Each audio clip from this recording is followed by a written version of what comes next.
Yo, what's up, everyone? It's Stepano TV here. How's everyone doing?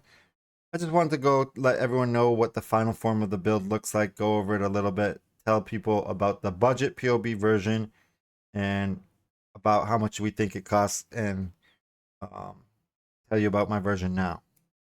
So, in the comments below, I'm going to link Red Vials' budget POB. It was around 300 div, not including the merc pieces, and now I would assume with inflation, maybe 4, 5, 600 div for the budget POB. However, a budget POB is budget because it's not going to feel perfect, and you're going to need to throw your the money that you earn at it to upgrade the build to make it feel much better. So, if you guys have any problems with the budget POB, feel free to join my Discord, join the Twitch stream. I'll be streaming, 1 to 2 times a day, and ask any questions you have. I'll put the Discord and the Twitch link below. One other thing I just want to address is Adorn has become kind of unattainable at the moment in PoE 1 for the Adorn build version. And I wanted to show you these 2 jewels. As long as you have 3 of these jewels and 1 of these, you get 1 extra golem that you can summon. This jewel says if you have 3 primordial items, you get 1 more golem, and this is a primordial item, and it gives 30% buff effect. So essentially, if you don't want to go Adorn, you're going to put 4 of these primordials in for the Adorn jewels and 1 of these Anima stones for the Adorn. And that's going to let you summon Lightning Golem, which is going to give you attack and cast speed and mana regeneration. Another thing I just quickly wanted to mention is Horde Golems. So normally we can summon 1 Golem plus the 2 from Liege of Primordial, so that's 3, and 4 from the tree. What the Horde Golem does is it gives 2 more to that to give it 6. The reason why we want 6 golems out is this becomes the first line of this. It says 10% increase damage per summon golem. Well, if we only had 4 golems out, this would be 40%. Well, now it's 60. So 60, 60, 60. That's a total percent. That's total of 180 instead of 140 increased damage. So that's why we put the Horde Golems out. They're completely free to put out and very easy to use. We've changed the build, and I'm going to link the POB. I don't expect anyone to copy this POB right now the way it is. And just on stream right now, I'm fishing.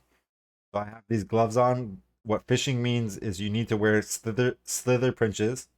You can go to a website called poe.fish to read more about it. But slither pinches that are corrupted enables the ability to drop a ring called the Angler's Plate. There's no real point to the Angler's Plate other than it's an Easter egg.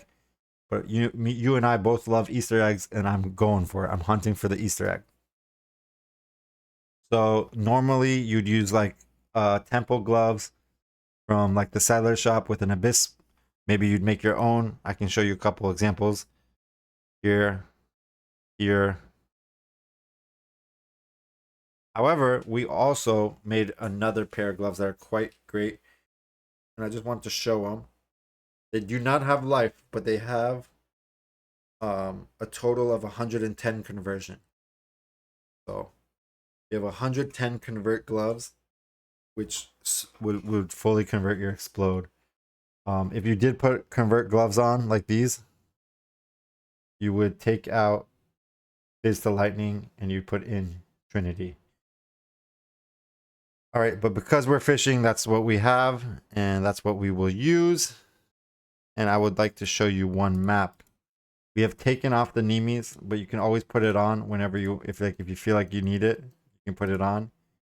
The reason we took Nemes off is to get double -11 to make our Frostblink that is level 24 not cost so much mana. Our Frostblink costs 20 mana, which is we can cast it about 5 times before we get out of mana. And we also have a tiny bit of mana on kill. So as long as we kill some stuff, we will get mana back. And we can also use this to kill people on the map. And our AoE on this skill is quite large. So we kind of converted the build to be somewhat of a Frostblink build, somewhat of a Lightning Arrow build, but still all of the Explode build that we love.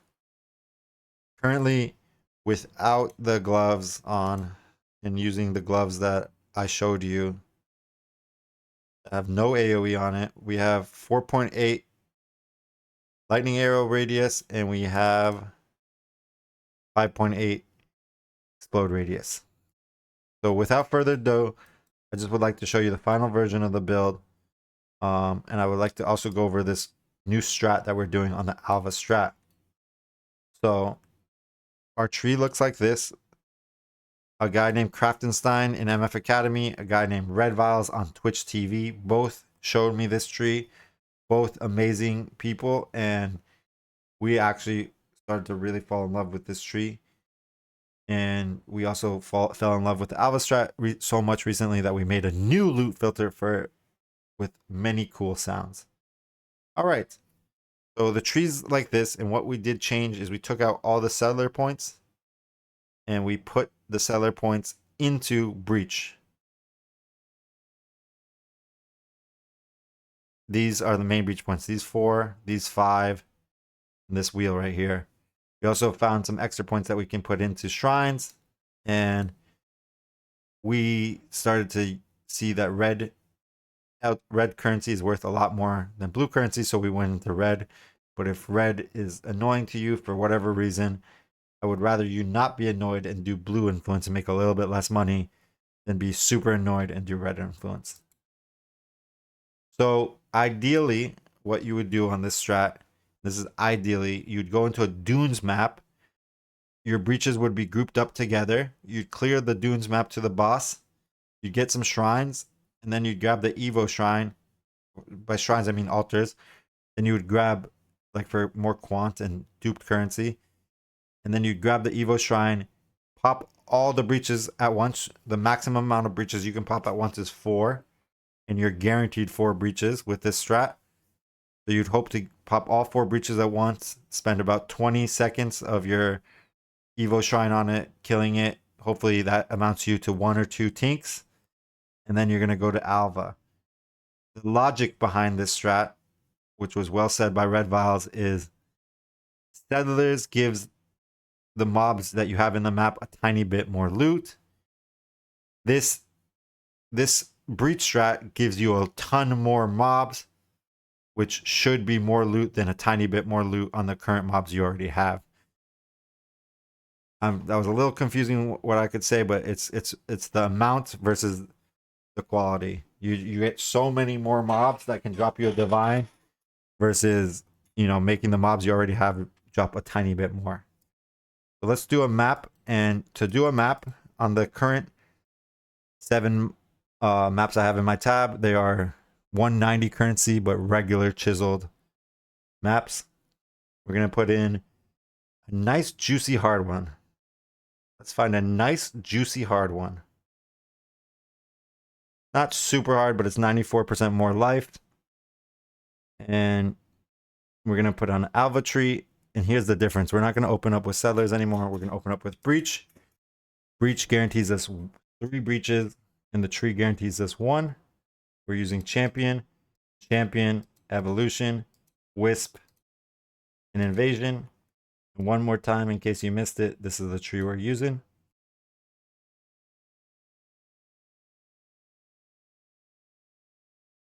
Before I go in the map, I just want to say thank you to everyone, the 3 shops of POE, all the players in POE that helped me with this build, that made items for this build, that helped others with the build, that were passionate about the build. I could have not done this without you guys. I mean that very much. Thank you so much. And here we go. We are not using Nemes, but we do have chain on our quiver. And that does help a lot. Because if you don't have chain, there's a lot more aiming going on, which can be really, really annoying.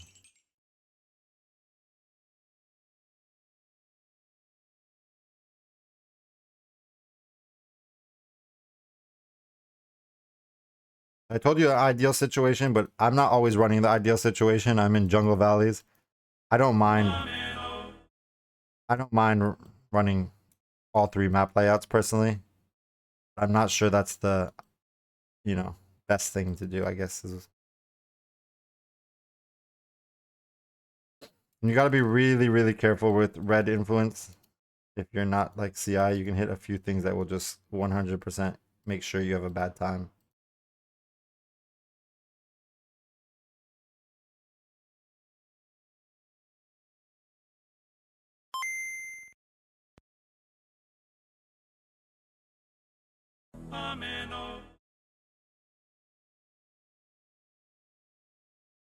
So you can see my timer at the top. I have 127 on the Evo Shrine, and I'm making sure to make good work with these breaches.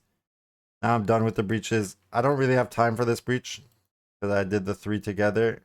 There's no point to spend too much time on that breach. But I noticed my time is still good. Sometimes maybe good, sometimes maybe shit. I only need like 1 full minute for all 4. Sometimes maybe good, sometimes maybe good, sometimes maybe shit. I needed only 1 minute and a little bit for all 4. I did the most I could with the breach, and I still have 1 minute 10 seconds on my Evo Shrine, and now I pretty much only have Alvas left. I have 1 Voidborn key and 1 Sacred Orb before even entering the Alvas.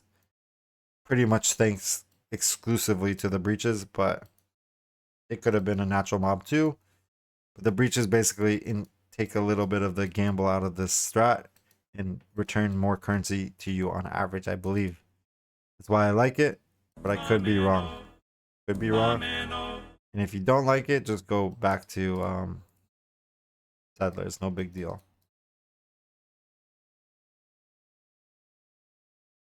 I didn't get to show you me killing stuff with my movement skill, but sometimes with the breaches, I'll just hold down my movement skill and kill everything.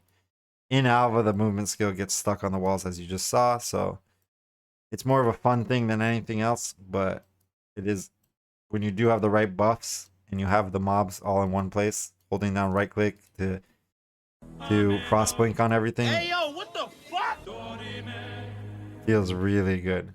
It feels really good. So, also knowing that you're gonna kill mobs when you movement skill and they're not gonna just, you know, one-shot you is also a really good feeling. I don't think you're gonna be able to kill rare with, you know, your movement skill, but it's really, really easy to kill, you know, normal monsters. And if a normal monster dies, guess what he's gonna do? Explode and do 1200% of his life as lightning damage and physical damage to the enemies around him.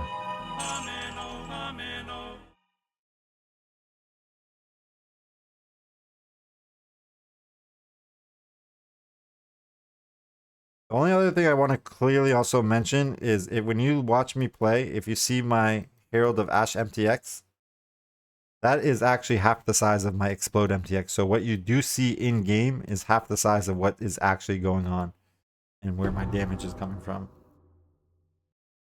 Besides that, I don't know what else to yap about. The Breach strat is amazing and I do think you should try it. I am going to be streaming 1 to 2 times a day for the duration of the POE 1 League because I do love it. It really does make my day when I see you guys in chat hanging out with me. But if you guys have any questions, feel free to join the Discord or the stream and ask me anything you want. I will link the Discord and the stream in the comments below so that if you guys want to see me when I'm live, you can, or ask me questions on Discord. I prefer questions in my Discord channel so that other people can help answer them because I don't always have the time to answer private messages. But yeah, thank you guys so much for watching the video. Thank you for all the support. Thank you for helping make the items and making this build truly what it is today.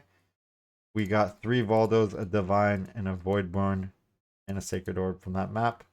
65 Chaos, 2 Eldritch Chaos Orbs, and just so you know, we got 7 Grand Eldritchs, which is 1 to 12 a Divine. So we also almost got 1 Divine Grand Eldritchs.